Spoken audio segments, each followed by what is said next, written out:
نحمده ونصلي وسلم على رسوله الكريم اما بعد فاعوذ بالله من الشیطان الرجیم بسم اللہ الرحمن الرحیم الصلاۃ والسلام علیک یا سیدی یا رسول اللہ وعلی آلک واصحابک یا نور اللہ۔ تمامی دیکھنے والے معزز ناظرین کرام کو آپ کے میزبان بابر مغل کی جانب سے السلام علیکم ورحمۃ اللہ وبرکاتہ۔ ناظرین آپ دیکھ رہے ہیں رمضان المبارک کی خصوصی ٹرانسمیشن نور رمضان۔ جیسا کہ ناظرین روزانہ کی بنیاد پر آپ ہمارے پروگرام دیکھ رہے ہیں اور بہت پسند فرما رہے ہیں، اور آپ دیکھتے ہیں کہ ہم مختلف موضوعات پر گفتگو کرتے ہیں، جس گفتگو کے بات کرنے کے لیے ہمارے ساتھ مشہور و معروف عالم دین تشریف فرما ہوتے ہیں، انہی کے ساتھ ساتھ ثنا خواں بھی اپنی عقیدت پیش فرماتے ہیں۔ اسی طرح جو آج کے ہمارے پروگرام کا موضوع ہے وہ ہے فتح مکہ، کہ فتح مکہ کب ہوئی، کس سن میں ہوئی، کیسے ہوئی، کیا واقعات تھے، اس پر تمام سے تفصیلی واقعات سننے کے لیے، گفتگو کرنے کے لیے ہمارے ساتھ تشریف فرما ہیں حضرت علامہ مولانا مفتی سمیع اللہ نقشبندی صاحب۔ السلام علیکم۔ وعلیکم السلام ورحمۃ اللہ وبرکاتہ۔ علامہ صاحب کیسے ہیں آپ؟ الحمدللہ اللہ کا احسان ہے۔ باور بھائی آپ ٹھیک ہیں؟ کرم ہے مالک کا الحمدللہ۔ علامہ صاحب فتح مکہ کس ہجری میں واقع ہوئی اور اس جنگ کی وجہ کیا بنی؟ نحمدہ ونصلی ونسلم علی رسول الکریم اما بعد فاعوذ باللہ من الشیطان الرجیم بسم اللہ الرحمن الرحیم۔ الحمدللہ ایک بہترین ٹاپک کا انتخاب آپ لوگوں نے فرمایا اس چینل کے توسط سے، فتح مکہ۔ فتح مکہ اسلام کے جو غزوات ہیں نبی کریم صلی اللہ علیہ وسلم کی زندگی مبارکہ میں، جس میں آپ نے اپنے اصحاب کے ساتھ شرکت فرما کر جن غزوات میں آپ تشریف لے کر گئے، ان میں سے ایک یہ فتح مکہ ہے۔ فتح مکہ یہ 20 رمضان المبارک کو یہ واقعہ پیش آیا، اور یہ عظیم غزوے کے نام سے اس کو یاد کیا جاتا ہے، اور اس کی عظمت کا اندازہ دیکھیے اس بات سے لگا سکتے ہیں کہ باقاعدہ اس کو فتح مبین کہا گیا، یعنی وہ فتح اسلام کے جو کھلم کھلا ایک عظیم فتح مسلمانوں کو اللہ رب العالمین عطا فرمایا۔ تو یہ 20 رمضان سن 8 ہجری کے اندر، یعنی حضور علیہ الصلوۃ والسلام کی ہجرت کرنے کے بعد جب مکہ چھوڑ کر آپ تشریف لے کر آئے مدینہ المنورہ، تو 8 سال کے بعد پھر آپ دوبارہ اپنے اس شہر کی طرف جا رہے تھے جہاں اللہ رب العالمین کا گھر یعنی خانہ کعبہ ہے، اور جس کے لیے حضور علیہ الصلوۃ والسلام تمنا کیا کرتے تھے کہ اللہ رب العالمین اسی خانہ کعبہ کو ہمارے لیے قبلہ بنائے۔ تو 8 سال کے بعد دوبارہ اس شہر کی طرف آپ عازم سفر ہوئے اپنے اصحاب کے ساتھ، تو ایک عظیم موقع ہے، فتح مکہ کے نام سے جانا جاتا ہے۔ تو یہ 20 رمضان المبارک سن 8 ہجری کے اندر یہ رونما ہو۔ سبحان اللہ سبحان اللہ۔ اچھا، اس میں قرآن پاک میں پیارا آقا صلی اللہ علیہ وسلم کو اس کی پہلی خوشخبری دے دی؟ ہاں الحمدللہ، یہ نبی کریم صلی اللہ علیہ وسلم کو اللہ رب العالمین نے جن علوم سے نوازا، تو وحی کے ذریعے سے پہلے ہی آگاہی فرما دی اللہ رب العالمین نے کہ اس غزوے کے جو اثرات ہوں گے، اس کے بعد کیا نتائج ہوں گے۔ مثلا قرآن کریم سورۃ النصر کے اندر اللہ رب العالمین نے ارشاد فرمایا اذا جاء نصر اللہ والفتح ورأیت الناس یدخلون فی دین اللہ افواجا، فرمایا کہ جب آپ دیکھیں گے کہ اللہ رب العالمین آپ کو فتح عطا فرمائے گا، تو پھر اس کے بعد نتائج کیا ہوں گے کہ لوگوں کو دیکھیں گے کہ وہ اللہ کے دین میں فوج در فوج آئیں گے، یعنی کثیر تعداد میں۔ یعنی ایک اشارہ بھی یہ دیا گیا کہ یہ فتح ایک عظیم فتح ہے، لیکن اس کے ساتھ ساتھ کیا ہے، اس کے نتائج بہترین نکلیں گے۔ وہ نتائج کیا ہے کہ کثیر تعداد میں لوگ مسلمان ہو جائیں گے اور دین اسلام کے دائرے میں آئیں گے، اور اس گویا کہ یہ فتح مکہ یہ اسلام کے پھلنے اور پھولنے کی ایک چابی ہے کہ اس کے بعد اسلام بہت زیادہ پھیل گیا اور ایک عظیم گویا کہ مسلمانوں کو کامیابی نصیب ہوئی۔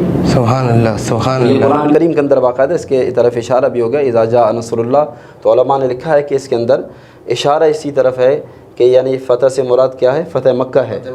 فتح مکہ کی طرف حضور علیہ الصلوۃ والسلام کو باقاعدہ اس کی خوشخبری دے دی گئی کہ اس کے بعد اس کے نتائج بھی ہوں گے کہ جب آپ اس غزوے میں کامیاب ہوں گے اور احسن انداز میں، تو اس کے بعد پھر یہ ہوگا کہ لوگ پھر جوک در جوک اسلام میں آئیں گے، اور اسلام پھر انشاءاللہ بہت ہی عالم اسلام یعنی اسلام پوری دنیا میں پھیل جائے گا۔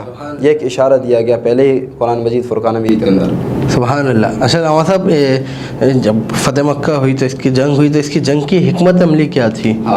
جنگ کی حکمت عملی دیکھیے کہ حضور علیہ الصلوۃ والسلام کو اللہ رب العالمین نے نبوت کے عظیم منصب پر ان کو اللہ رب العالمین نے فائز فرمایا، لیکن ہمارے پیارے نبی علیہ الصلوۃ والسلام ہر چیز کے اندر، چونکہ نبی کی شان یہی ہے کہ وہ ہر چیز کے اندر مہارت رکھتے ہیں، ہر معاملے کے اندر، یہاں تک کہ جنگی معاملات کے اندر بھی انتہائی یعنی ذہین و فتین ہوتے ہیں۔ اور ہمارے آقا علیہ الصلوۃ والسلام تو ویسی جنگ کے معاملات میں اور غزوات کے معاملات میں جو تربیت آپ فرماتے تھے، یقین کیجئے باور بھائی کہ پوری دنیا میں آج بھی جدید دور ہے، جدت ہے، مختلف قسم کے ٹیکنالوجیز موجود ہے، اور لوگ ترقی کی طرف جا رہے ہیں۔ لوگ سمجھتے ہیں کہ ہمارا جو سپہ سالار ہے وہ اس طریقے سے اپنے فوج کو کمانڈ کر رہے ہیں، ان کے پاس یہ طاقت ہے، یہ حکمت عملی ہے، لیکن قربان جائیے حضور علیہ الصلوۃ والسلام کی ذات پر، آپ جنگی جو تدابیر اور حکمت عملی جو آپ اختیار فرماتے تھے اس کے آج تک کوئی اور مثال نہیں ہے۔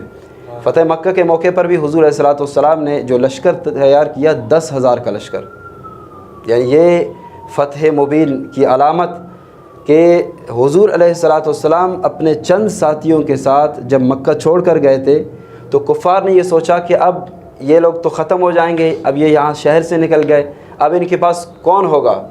لیکن ان کے وہم و گمان میں کیا کہ جب اللہ رب العالمین جیسے عروج دینا چاہے تو اسے کون زوال دے سکتا ہے۔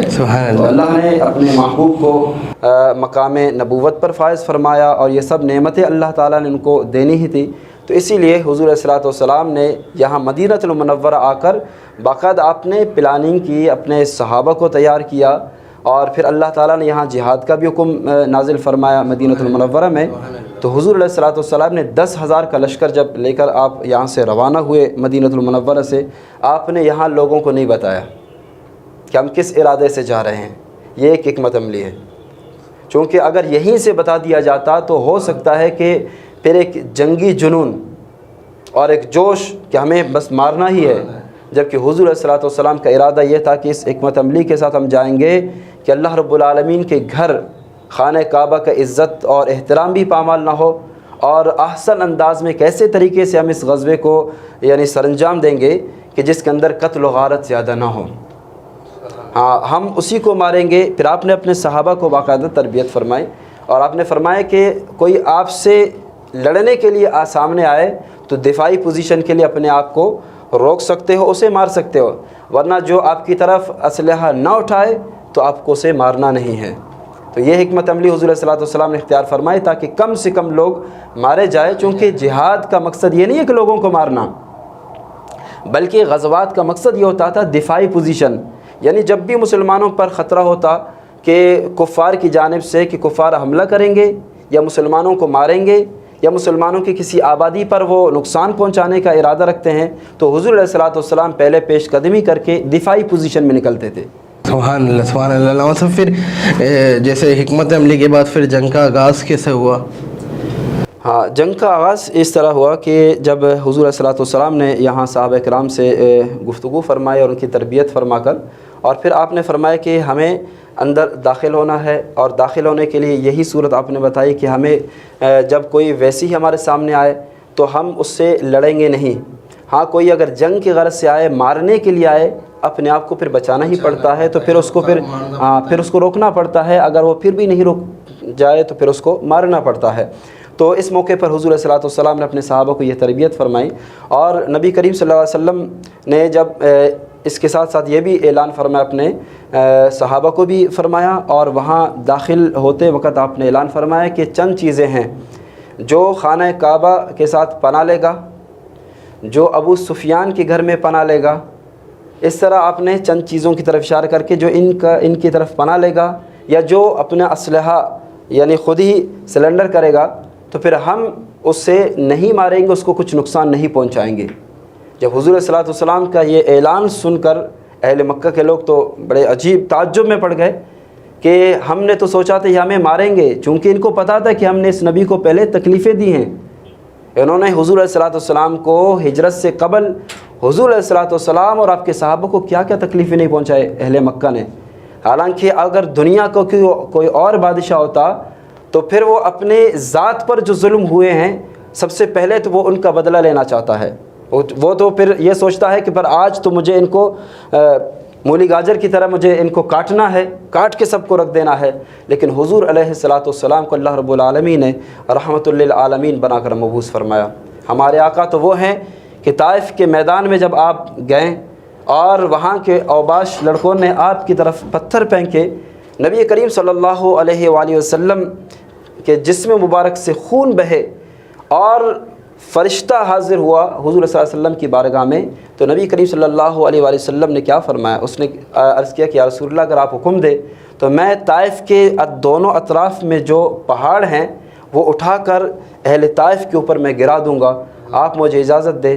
تو حضور صلی اللہ علیہ وسلم نے فرمایا کہ مجھے اللہ رب العالمین نے رحمۃ للعالمین بنا کر بھیجا ہے، میں اس قسم کی باتیں نہیں کروں گا، بلکہ میں دعا کروں گا اللہم اہد قوم ثقیف، اے اللہ قوم ثقیف کو ہدایت دے۔ طائف کے میدان میں وہاں رہنے والی جو قوم ہے قوم ثقیف ہے، اے اللہ ان کو ہدایت دے، یہ مجھے نہیں جانتے ہیں، میں اللہ کا رسول ہوں، یہ مجھے نہیں جانتے، ان کو ہدایت دے دے۔ اور پھر آپ نے فرمایا کہ مجھے ان کے آنے والے نسلوں سے امید ہے کہ یہ ان کے آنے والی نسلوں میں اسلام کے ماننے والے ہوں گے، اسلام کے شیدائی ہوں گے۔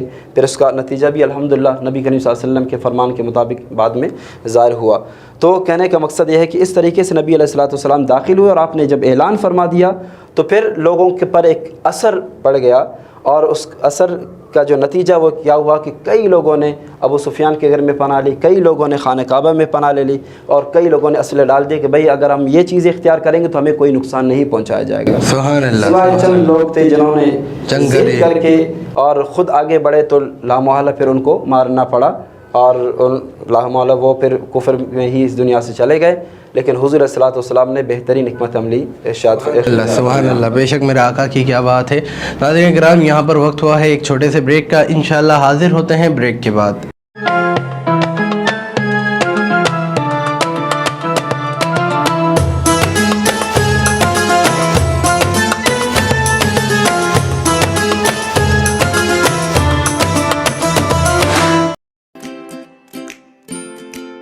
Faber Fusion is a company run by clinicians.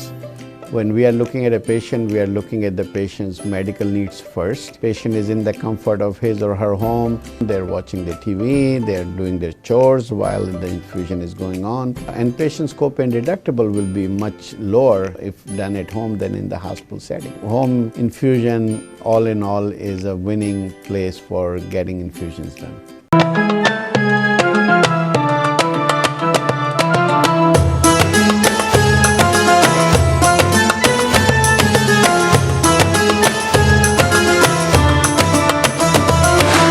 Welcome back ناظرین، ایک مرتبہ پھر آپ کو اپنی رمضان ٹرانسمیشن نور رمضان میں خوش آمدید کہیں گے۔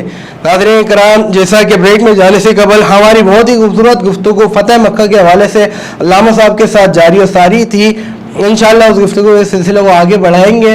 اور یہاں پر ہمارے کو جوائن کیا ہے شیر نعیم یار خان، صوبہ پنجاب سے آئے ہوئے ثنا خواہ محمد حسان رضوی نے، جن سے ہم انشاءاللہ نعتیں سنیں گے اور ان سے گفتگو بھی کریں گے، اور بہت پیاری نعت پڑھتے ہیں اور بہت دور سے تشریف لائے ہیں، ہمارے مہمان ہیں، خصوصی طور پر ہماری ٹرانسمیشن کے لیے نعیم یار خان سے تشریف لائے ہیں۔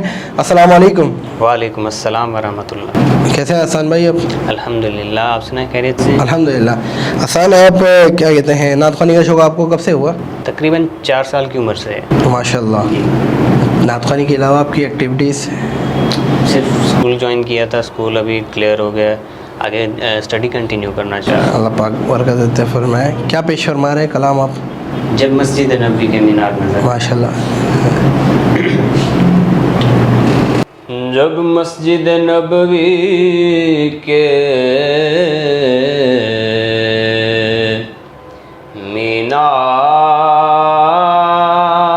مینار نظر آئے،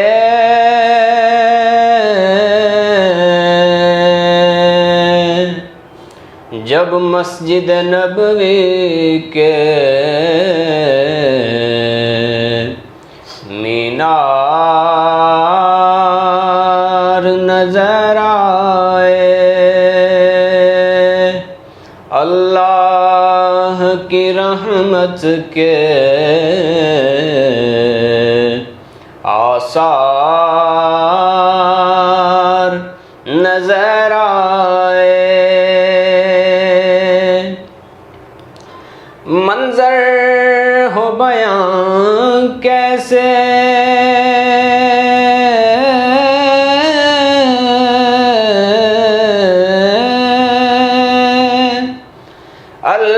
الفاظ نہیں ملتے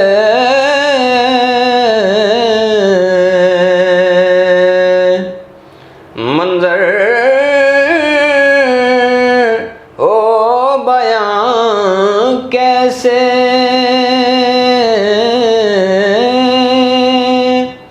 الفاظ نہیں ملتے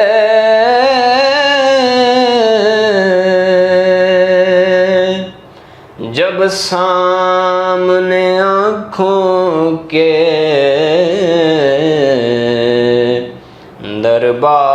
دربار نظر آئے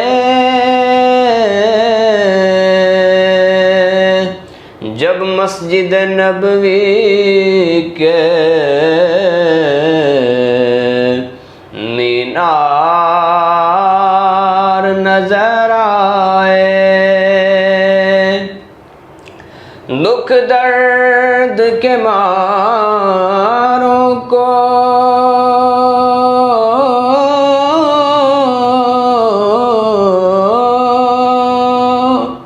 غم یاد نہیں رہتے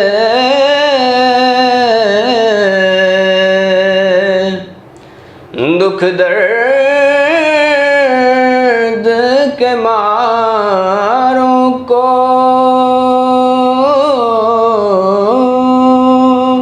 غم یاد نہیں رہتے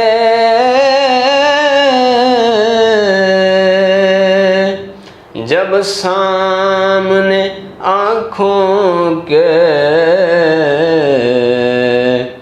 غمخوار نظر آئے جب سامنے آنکھوں کے غمخوار نظر آئے اور ہم نے تو جدھر دیکھا سرکار نظر آئے. سبحان اللہ سبحان اللہ. بہت خوبصورت کلام پیش فرمایا حسن رضوی صاحب نے. اللہ پاک سے دعا ہے کہ اللہ پاک ان کی آواز میں اور برکت عطا فرمائے اور عروج اور کامیابیاں عطا فرمائے.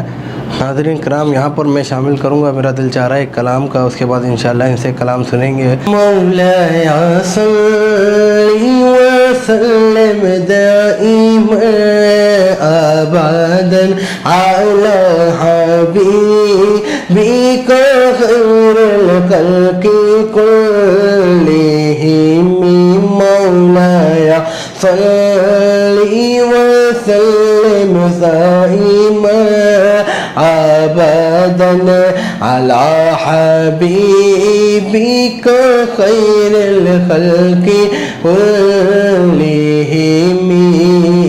سحر کا وقت تھا معصوم کلیاں مسکراتی تھی, ہوائیں خیر مقدم کے ترانے گنگناتی تھی.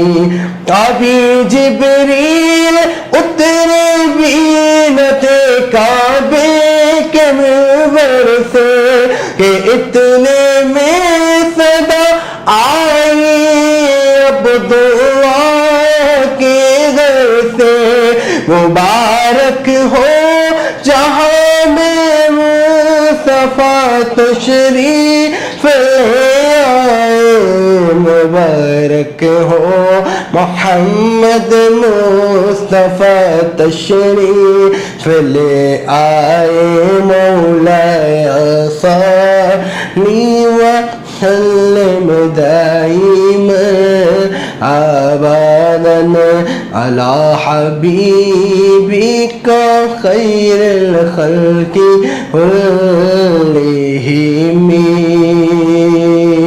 صلی اللہ علی محمد صلی اللہ علیہ وسلم محمد سید الکونین وثقلین محمد سید الکونین وثقلین والفریقین من عرب ومن أعجم مولاي صل وسلم دائما أبدا على حبيبك خير الخلق كلهم. ایک دن جبریل سے کہنے لگے شاہ امور تم نے دیکھا ہے جہاں بتلا تو کیسے ہوں. عرض کی جبریل نے اے شاہدی محترم آپ کا کوئی مماثل ہی نہیں رب کی قسم. مولاي صل وسلم دائما أبدا على حبيبك خير الخلق كلهم. یہ ناظرین کرام جو میں نے اشعار پیش فرمایا بہت ہی پیارے کلام قصیدہ برد شریف کے اشعار تھے، اور یہ وہ قصیدہ ہے جو حضور کی بارگاہ میں مقبول بارگاہ قصیدہ ہے. اللہ پاک سے دعا ہے کہ اللہ پاک ہمارے تمام تر روزوں کو قبول فرمائے، عبادتوں کو قبول فرمائے. رمضان المبارک کے آخری لمحات جاری ہیں، کیونکہ رمضان المبارک آیا اور ناظرین کرام دیکھتے دیکھتے ہم سے رخصت ہو رہا ہے. بس اللہ پاک سے دعا ہے کہ اللہ پاک جب تک زندگی ہے رمضان المبارک میں خوب، اور رمضان المبارک کے علاوہ بھی پورے سال اپنی پاک عبادت کرنے کی خوب توفیق عطا فرمائے. اللہ پاک اپنی عبادت کرنے کی، اپنے روزے رکھنے کی توفیق عطا فرمائے. جتنے بھی اسلامی دن آتے ہیں، اسلامی تہوار آتے ہیں، اسلامی مہینے آتے ہیں، ان سب میں جو اللہ کی عبادت ہے وہ کرنے کی توفیق عطا فرمائے. 5 وقت کا نمازی بنا دے اللہ پاک، اللہ تعالیٰ بس بعمل بنا دے، نیک بنا دے. جی حسان بھائی کیا سنا رہے ہیں؟ میں ابھی اعلیٰ حضرت کا کلام سناؤں گا، اویس رضا قادری صاحب نے بھی پڑھا ہے. اٹھا دو پردہ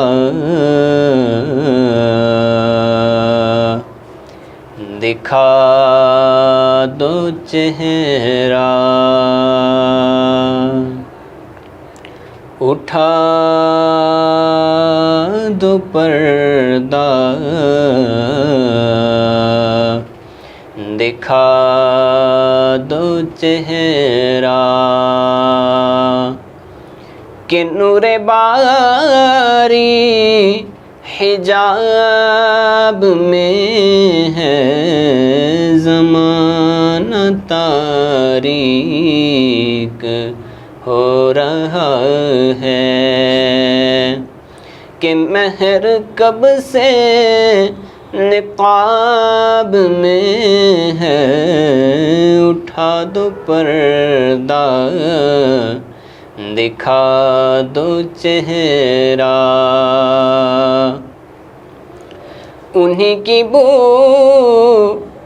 مایا سمن ہے،